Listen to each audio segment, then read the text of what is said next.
जय हिंद दोस्तों, कैसे हैं आप सब। आशा करता हूँ सभी बढ़िया होंगे और आपकी तैयारी बढ़िया चल रही होगी। दोस्तों आज मैं आपको पढ़ाने वाला हूँ सुपर टेट से संबंधित इंपॉर्टेंट क्वेश्चन। और सबसे खास बात यह है कि क्वेश्चन पहले भी किसी ना किसी परीक्षा में पूछे जा चुके हैं। तो परीक्षा में अक्सर कुछ क्वेश्चन ऐसे होते हैं जो हर बार रिपीट होते हैं, तो वही क्वेश्चन मैं आज आपको पढ़ाने वाला हूँ। ये समझ लीजिए ये रिपीट होने वाले क्वेश्चन हैं और इन्हें रट लीजिए, समझ लीजिएगा।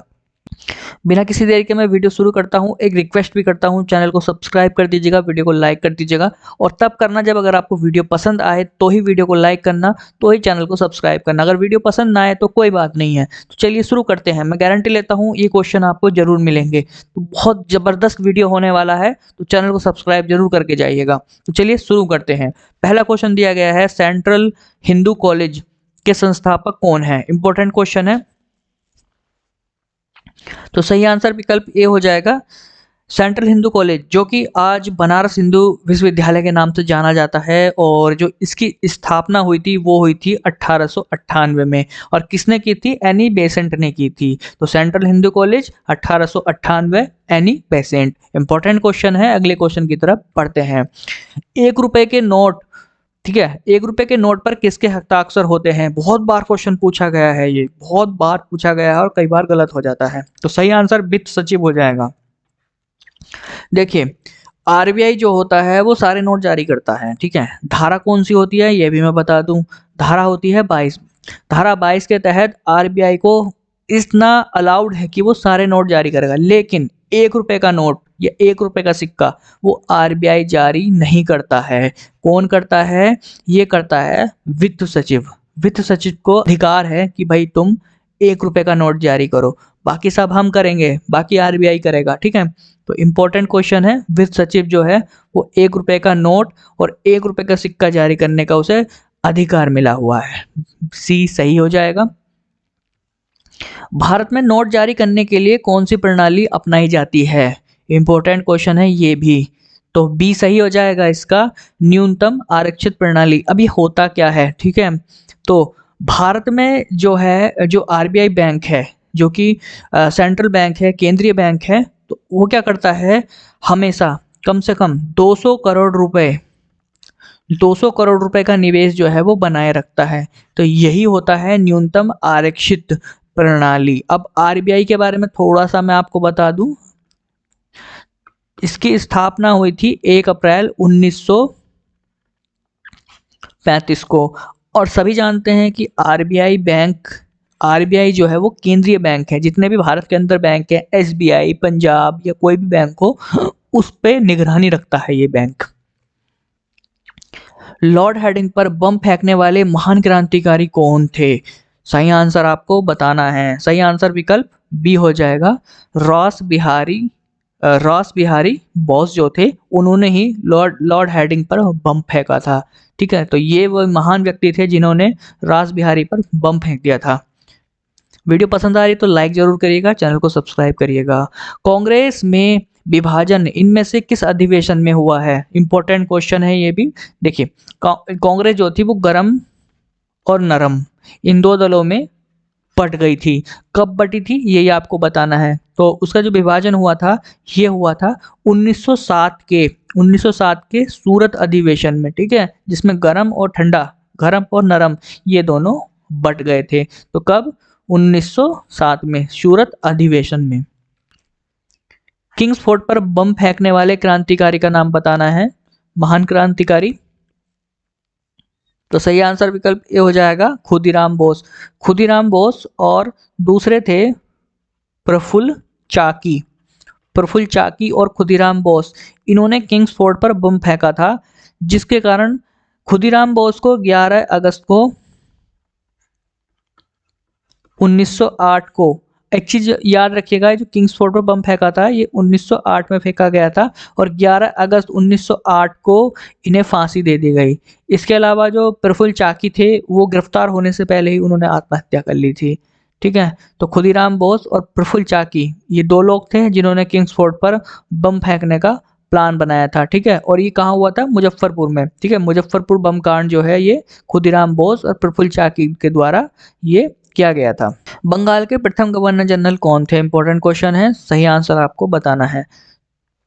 तो सही आंसर जो है विकल्प बी हो जाएगा, वॉरेन हेस्टिंग। वॉरेन हेस्टिंग जो है वो प्रथम गवर्नर जनरल है बंगाल के।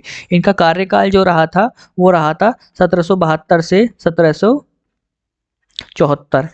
इनसे संबंधित एक क्वेश्चन और पूछा जाता है कि रेगुलेटिंग एक्ट जो है वो किसके द्वारा लागू किया गया। तो रेगुलेटिंग एक्ट भी जो है वॉरेन हेस्टिंग के द्वारा ही लागू किया गया था।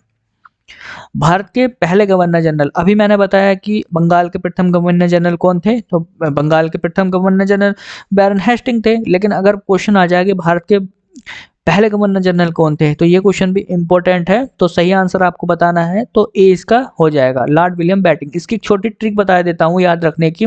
खिलाड़ी जो सबसे पहले बैटिंग करने आया था तो वो लॉर्ड विलियम बेंटिंक था। ठीक है, बेंटिंक और बैटिंग अलग है, लेकिन बेंटिंक से आप ट्रिक बना सकते हैं, याद रख सकते हैं। तो लॉर्ड विलियम बेंटिंक जो था वो गवर्नर जनरल था प्रथम। इसके अलावा जैसे कि मैंने आपको बताया कि वॉरेन हेस्टिंग कौन था, तो वॉरेन हेस्टिंग जो था वो बंगाल का प्रथम गवर्नर जनरल था। अगर बात करें लॉर्ड माउंटबेटन की, तो लॉर्ड माउंटबेटन जो था वो स्वतंत्र भारत का, ठीक है, ये क्वेश्चन बन सकता है कि स्वतंत्र भारत का जो है, स्वतंत्र भारत का पहला गवर्नर जनरल कौन था, वो लॉर्ड माउंटबेटन था। वॉरेन हेस्टिंग जो था वो गवर्नर जनरल था कहाँ का, बंगाल का। और लॉर्ड विलियम बेंटिंक कौन था, ये भारत का पहला गवर्नर जनरल था। तो कंफ्यूजन नहीं होगा, कई बार इनमें कंफ्यूजन हो जाता है। क्वेश्चन है, सती प्रथा को समाप्त करने वाले गवर्नर जनरल कौन थे। ये भी इंपॉर्टेंट क्वेश्चन है दोस्तों। वीडियो पसंद आ रही है तो वीडियो को लाइक जरूर करिएगा और चैनल को सब्सक्राइब करिएगा। रिक्वेस्ट करूंगा आपसे सब्सक्राइब जरूर कर दीजिएगा। तो सही आंसर आपको बताना है कि सती प्रथा को समाप्त किसने किया था। तो इसका सही आंसर विकल्प ए हो जाएगा, लॉर्ड विलियम बेंटिंक के द्वारा जो है सती प्रथा को सन 1829 में, कौन सा सन भी पूछ सकता है कि लॉर्ड विलियम बेंटिंक के द्वारा सती प्रथा का जो अंत किया गया था, समाप्त किया गया था, तो कब किया गया था। तो 1829 में, 1829 में रट लीजिए, 1829 में सती प्रथा को समाप्त किया गया था लॉर्ड विलियम बेंटिंक के द्वारा। तीन चीजें याद रखनी है, लॉर्ड विलियम बेंटिंक, 1829 और सती प्रथा। इसके अलावा इन्होंने एक काम और किया था, ये क्वेश्चन भी आप याद रख सकते हैं, ठगी प्रथा का अंत भी इन्हीं के द्वारा किया गया था। लॉर्ड विलियम बेंटिंक ने क्या क्या किए हैं, लॉर्ड विलियम बेंटिंक ने सती प्रथा, सती प्रथा, सती प्रथा, सती प्रथा और ठगी प्रथा, ठीक है, ठगी प्रथा, ठगी प्रथा, सती प्रथा, लॉर्ड विलियम बेंटिंक। ठीक है, इंपॉर्टेंट क्वेश्चन है, इससे दो क्वेश्चन बन जाएंगे। क्वेश्चन है, किस गवर्नर जनरल ने भारतीय प्रेस पर लगाए गए प्रतिबंध को हटा दिया था। इंपॉर्टेंट क्वेश्चन है ये भी, सही आंसर आपको बताना है। तो देखिए, सर चार्ल्स मेटकाफ, ये वो व्यक्ति थे जिसने प्रेस पर से प्रतिबंध हटा दिया था। इसीलिए इन्हें क्या कहा जाता है, मुक्तिदाता कहा जाता है। प्रेस मुक्तिदाता इन्हें कहा जाता है। कब हटाया था इन्होंने, ये हटाया था 15 सितंबर, ये सन भी आप याद रख सकते हैं, 15 सितंबर 1835 को। अब ये क्वेश्चन बन सकता है कि भाई इसे लगाया किसने था। तो प्रेस अधिनियम जो है 1818, प्रेस अधिनियम, ये जो प्रेस अधिनियम 1818 है, इसी को ही हटाने का काम किया था किसने, सर चार्ल्स मेटकॉफ ने। तो सर चार्ल्स मेटकॉफ ने क्या हटाया था, प्रेस अधिनियम 1818 को। और इसे लागू किसने किया था, प्रेस अधिनियम 1818 को लागू करने का जो काम था वो क्या था, लॉर्ड मिंटो ने। ये रहा लॉर्ड मिंटो, इसने लगाया, इसने हटाया, इसने लगाया, इसने हटाया। लगाया किसने था, मिंटो ने लगाया था। क्या लगाया था, प्रेस पर, प्रेस पर ये प्रतिबंध लगाया था। कौन सा प्रतिबंध, प्रेस अधिनियम 1818 किसने लगाया, मिंटो ने लगाया, और चार्ल्स मेटकाफ ने हटाया। ठीक है, इंपॉर्टेंट क्वेश्चन। तो ये हमने कुछ क्वेश्चन किए हैं और सारे क्वेश्चन इंपॉर्टेंट है दोस्तों। अगर मजा आया पढ़ने में तो वीडियो को लाइक कर दीजिएगा और ऐसे ही वीडियोस के लिए चैनल को सब्सक्राइब कर दीजिएगा। दिल से रिक्वेस्ट करूंगा, वीडियो अगर आपको पसंद आई है तो लाइक जरूर करिएगा। वीडियो देखने के लिए आपका दिल से धन्यवाद।